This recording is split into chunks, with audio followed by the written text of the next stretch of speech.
why are you training chest? Just go train glutes. Hey YouTube, what's up? Miss Ish the Beast here. Hello, we're here to talk about my girls, my twins. They're a little fraternal, but we're gonna get into that. So, let's not waste any time. Let's get right into it. What am I? Who is she? Do you care? I don't know. I am a wellness competitor. I'm a bodybuilder. All things related to bodybuilding, working out, weight training, etc. Any hoosers. And this is just to share with you my experience over the past 6 weeks, almost 7 weeks of my breast augmentation. So the good stuff. I have high profile plus Cientras. On the right breast, I have 505 high profile. On the left breast, I have 470 cc's. So 505 cc's and then 470 cc's. So my left breast going into it was 33 cc's bigger than my right breast. So my surgeon, Dr. Lou, in Sacramento, he made the executive decision to put one bigger in the right and then one a little bit less in the left to balance them out. So my stats, just for reference, I am 5'4" and about 154 pounds in snatch. Working on getting snatched, you know. So I did find my doctor, my surgeon, I should say, because I was looking for a rapid technique recovery.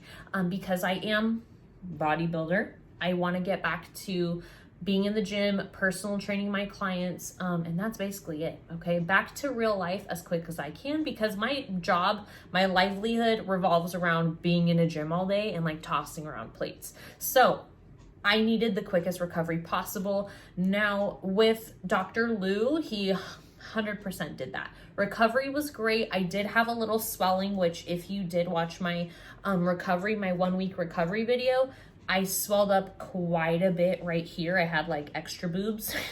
I don't know. It was just a lot of fluid right here I was holding, but, and I was very bruised underneath. But I mean, other than that, perfect healing. I was great. I didn't have any scares. The day after surgery, I was using my arms, doing dishes, putting things away, probably doing things I shouldn't have, but I did them anyways. So some things I was very concerned about going into this. Would I need a mesh wall, mesh insertion in here that my own collagen make a natural mesh here? That is a little bit more cost worthy. There is an increase in cost when you do that, as well as you do have to put drains put in. But I was concerned with animation deformity.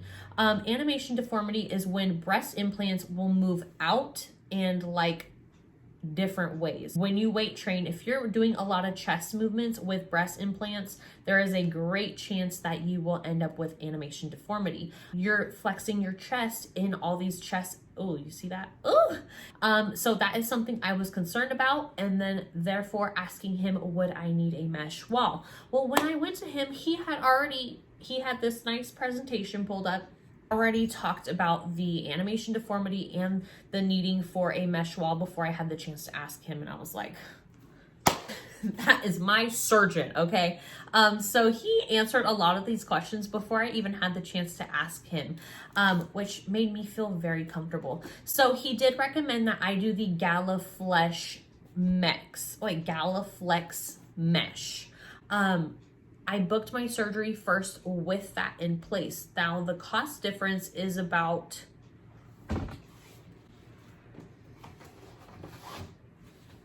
I can tell you, with the Galaflex mesh, it's about $4,000 more exactly than it is without. Okay, so I booked my first appointment with that in mind, and then I went home. I just didn't feel 100% about it, because with breast implants, you do have to get them redone, maybe in 10 years, 15 years, whatever. I am gonna need to get these redone at some point. So I was thinking, well, let me see where I'm at in 10 years, and more than likely I will then do a some kind of mesh when I do that. I don't want my first brand new pair of titties with the flex mesh.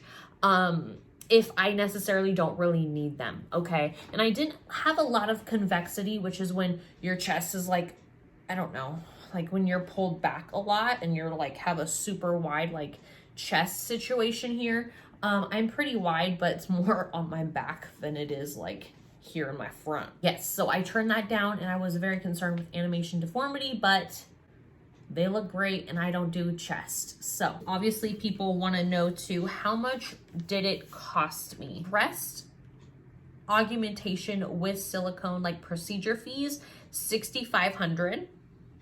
Okay, so $6,500. However, they do operate out of the Greater Surgery Center of Sacramento. So I did have to pay anesthesia fee and a facility fee when I got there the day of surgery. Total was $8,500, which is kind of typical around here. I've seen some people in Texas like, oh, my boobs were $4,000. I'm like, bitch, how? How? Not here in California, okay? I was looking at another surgeon that did a rapid recovery technique. I really liked his work as well. I was quoted a minimum of $10,000 in San Francisco. It's a little bit farther and like a bitch to get to, quite frankly. San Francisco is from here. It's like, we're gonna hold off on that. Let me get a consultation. And if I'm not in love with Dr. Lou, then I will seek otherwise other people. But obviously, like, I was just, from the first appointment, I knew like, this is the one. I didn't go under the muscle and I went subfascial. So subfascial technique is when the implants are placed over the muscle under the fascia. Now fascia covers every muscle in your body, and we have it over our pectoral muscles. So he made the pocket over the muscle, but took the fascia and made that implant under it. Okay, so the fascia is covering the breast implant. That will help hold it in place. I did tell him I wanted a high profile. I wanted cleavage. With cleavage, you have to have big boobs. You're gonna have to have big boobs to get cleavage. Like, but I just didn't want some big old titties. If you watch my other 2 breast augmentation videos, I was very concerned with how big my boobs were gonna be because I already feel pretty broad up top. I have a nice wide back, like I'm pretty just broad. And I just did not want my titties like out wide, and I just did not want them like projected hella like crazy, okay? I just didn't want to look crazy at all. So obviously they're not like unproportional to my body. They look really proportional. In this sports bra, they look a little crazy. Shout out that Buff Bunny because they look incredible. Like, I ain't mad at it. Recovery was great. I did have a little swelling, which if you did watch my recovery, my 1-week recovery video, I swelled up quite a bit right here. I had like extra boobs. I don't know. It was just a lot of fluid right here I was holding, but, and I was very bruised underneath.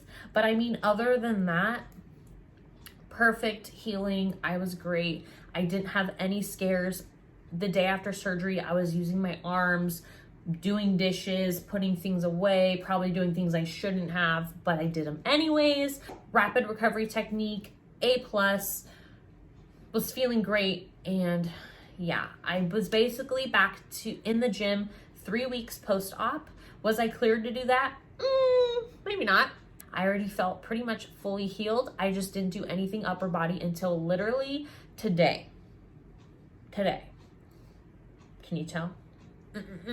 After 1 week and after, they just day by day looked better and better and better. So I have had nothing but a positive experience. Some people just talk about and being concerned with was the scarring. I'm gonna show you my scars, okay? I'm proud of this shit. So my scar is like a nice little thin, very thin line. It's a little bit dark, I guess, but very small. Not concerned with it by any means. And then, as you can see, I have this gorgeous tattoo I've had since I was like 18. She's unaffected, okay? He did tell me my tattoo was uneven. And I'm like, it is what it is, doc. What can you do? Can you fix it? Nope. It remained untouched. That was another one of my concerns, honestly, that my tattoo was going to be affected in some way. However, when I did get it, I was thicker, I was in bodybuilding, and I did have a little bit more breasts when I did get my tattoo. So that's great. So I did not use any scar away, any scar medications, treatments, any of that nonsense, because I'm just not that worried about it. TBH, I don't care. I don't care who is looking down there. I don't know. Okay, some questions I got on my Instagram now. Do your shirts still fit, or are you buying new clothes? I'm doing a little bit of both. I was not dressing for titties when I was flat chested, obviously, so that just looked a lot different. I wore like a lot of small bralettes. I never wore really any real bras. I haven't got size, maybe double D's. I don't know. I feel great. They look great. So, I'm buying a lot more tank tops I wouldn't typically buy, because when you put tank tops on and you're flat chested, it just like would look somewhat crazy, because I just have a lot of shoulder, so it would just be like a lot of chest and shoulder, not like a lot of boob and shoulder, you know. How far out to plan augmentation from a prep/show?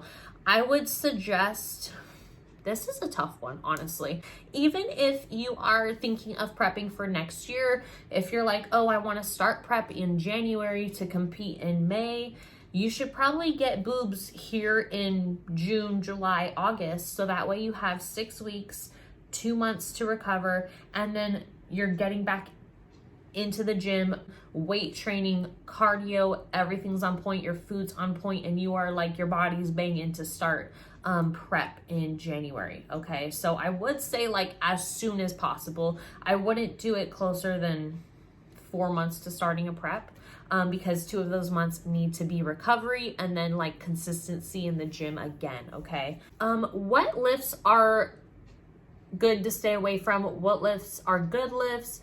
My breast augmentation is 6 years old, and I think lifts could help lift muscles. Very confusing. I don't do anything chest related, and I have not done anything chest related since 2021. So I would not recommend doing anything really chest related, because it's not going to help. It's not going to make a difference here, okay? Whether you're under or over the muscle, like unless you are women's physique training your pecs, go for it, more power to you. I was in the figure division. I trained my pecs. Yeah, and there were some pecs. Really don't need to be training chest as a woman. If anything, for muscle imbalances, so like say you're pretty like hinged forward and like these muscles are weak and or tight, you should probably be strengthening them and stretching them and making sure like you're taking care of that.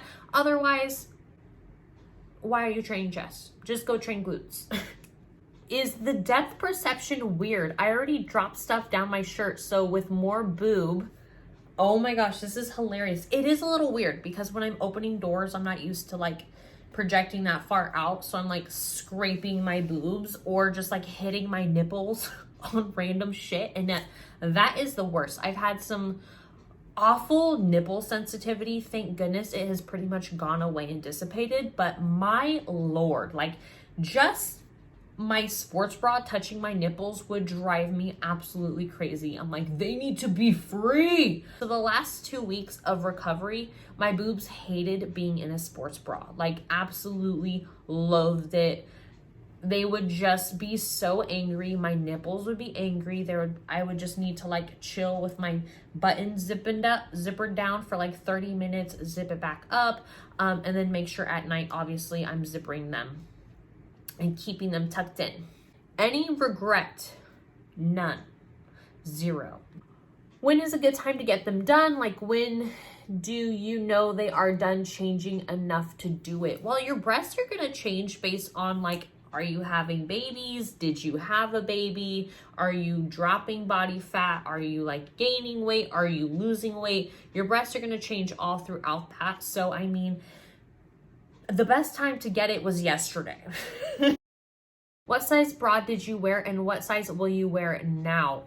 So I wore a 34, probably B, A. I don't really own real bras. I would buy a size B because I'm like, I'm not an A cup. I'd be like, no, I'm not an A cup, I'm a B cup. But I never really wore real bras with pretty much anything. Probably a 34, 36 double D, maybe just a D. I don't know. I don't know, you tell me. I'll go to Victoria's Secret, she'll figure it out. Does it feel weird? Yes, they don't really feel like 100% mine. When I went for my 6-week post-op, he was like, do they feel like they're yours? And I'm like, not really, but I think they're growing in. Like they're kind of starting to, but they like still feel like foreign substances. Why I got them? I hate that question. Me and my husband talk about that all the time, and I just tell him, like, I just do not like that question because why does anyone do anything? Live your life how you want to. Growing up, I thought I was gonna have big boobs, but however, that gene just didn't get passed on to me. My mom has implants. She is literally a Sientra model for implants. So, I mean, I got the boobs. I just had to buy them. They're in my genetics. I just had to buy them, okay? Many people don't want saline implants. I, however, was very interested because I wanted a more augmented look. When I first went in there, the implants I showed him, he did not like them. He told me that they probably had capsular contracture and that her nipples were uneven, and he just was not a fan of the boobs that I told him I wanted. So I was just like, oh, okay. I think that might be all I have for you today in the video. If not, you will definitely see me talking more because, you know, hi, I like to talk. I didn't see a lot of female bodybuilders on YouTube that I really cared for talking about breast augmentation. So I was like, why not me go through this and just document it, take some people through, and kind of just tell the people what I would like to know myself. I hope this has helped you at all, whether you're just being a little nosy or you just honestly want to know how breasts and bodybuilding is. So far, so great. I mean, they're fabulous. They're going to continue to drop and be fabulous. I have had nothing but a positive experience. Highly recommend my surgeon. Tell him I sent you. And yeah, so I hope you enjoyed this video. Give this a thumbs up, a like, and let me know if you have any questions down in the comments below. Again, I'm only 6 weeks post-op, so they will continue to change and drop and be beautiful, and I cannot wait. Peace.